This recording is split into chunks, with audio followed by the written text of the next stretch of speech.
just neighbors, tulikuwa just neighbors. Nikawa ninaenda hapo ninatembelea wagonjwa. Siku tu kumetulia. Na ninatembelea mmoja baada ya mwingine na nikiuliza nikaanza kujua kwamba 50% ya wale wagonjwa wanalazwa hospitalini wana common problem. Eba ana pressure, ama ana sukari, ama ana cancer, ama ana ugonjwa unaohusiana hizi cardiovascular diseases. It was worrying. Na lucky enough that year, Wizara ya Afya ikaandaa kongamano kule Nairobi. Nikawa mmoja wa wale waliohudhuria, na statistics kazi nasema kwamba 50% ya wagonjwa walio hospitalini wanaugua hizo vitu, ama 50 to 53%. Na hata sisi ambao tumekaa hapa leo ninajua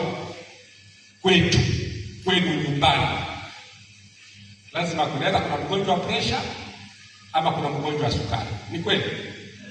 Almost in every household.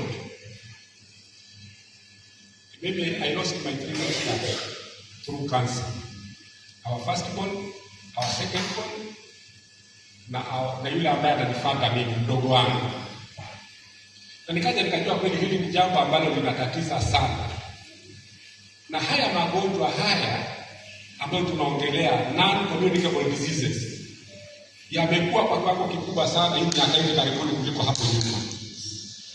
Na yanasababishwa inaanza kama wanazita lifestyle diseases.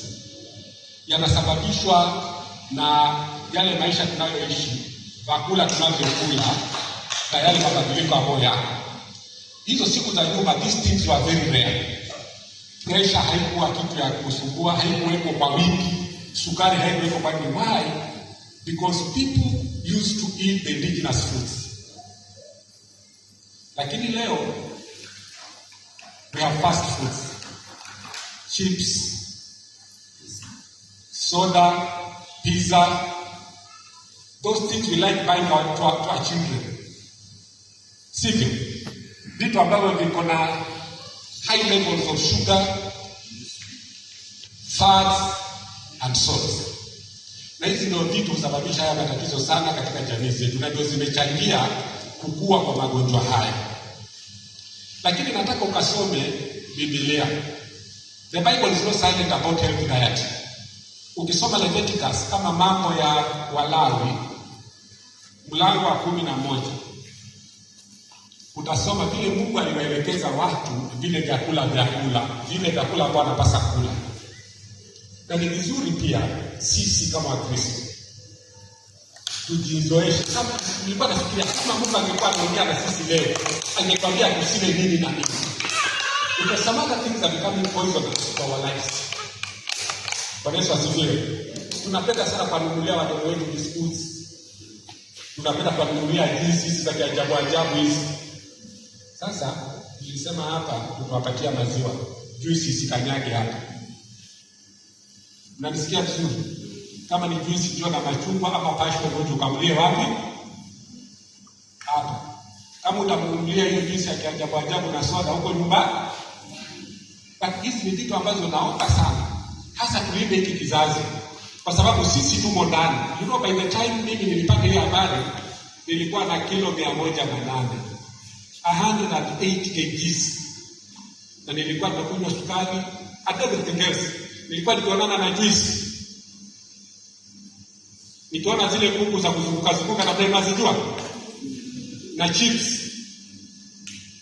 I didn't know that I was being harm to myself. Nikaacha sukari na fikira about this is my 5th year now. Sasa nimepunguza kilo, I am at 97 now, lakini nang'ang'ana kidogo nifikishe kama 95. Kwa Yesu asifiwe. So haya ni magonjwa ambayo sisi tunaweza kuyakinga tunapobadilisha lishe yetu. Kwa Yesu asifiwe. Ni jukumu lako la kibinafsi kuangalia kile unachokula. Si kila kitu ambacho kiko kwa market kinafaa kuliwa. And you know that touched me so much. During the General Assembly ya NCCK kule Limuru, nikatoa hoja kwamba tuunde mswada upeleke bungeni, usukume bunge litengeze sheria ambayo itaharamisha vitu kama hizi.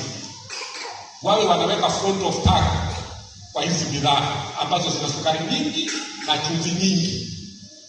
Ili ukinunua ujue unanunua kitu ambayo inahatarisha afya yako. Si unaona ile sigara kina mtu ana mapengo, sio? Kisha tafuta hivyo. Jamani wa Kristo, tuwe waangalifu. It is your responsibility to take care of your physical body. Chunga hawa watoto ambao tunalea. Katika kitabu cha Proverbs chapter 25:16 inasema asali ni mzuri na ni tamu, lakini pia ukiipata ukule kwa kiasi. Let us exercise moderation as we take these meals. Nyama ni mzuri, lakini maana nisikia hapa tuliposema tukule Jumapili, sikusikia hapa anataja maharagwe. Sawa, lakini tule kwa kiasi, tulinde afya zetu. Tuna jukumu. Maana huu mzigo, imagine taking care of somebody with diabetes, with high blood pressure, with cancer. It's very expensive. Mimi ninalipa loan sipita isha miaka mingapi. Na nilichukua ili niteko dadangu. And she didn't make it because it was found at advanced level. Sasa yeye hayupo, mimi bado nalipa. It is very expensive to treat these NCDs. Ama hizi non-communicable diseases.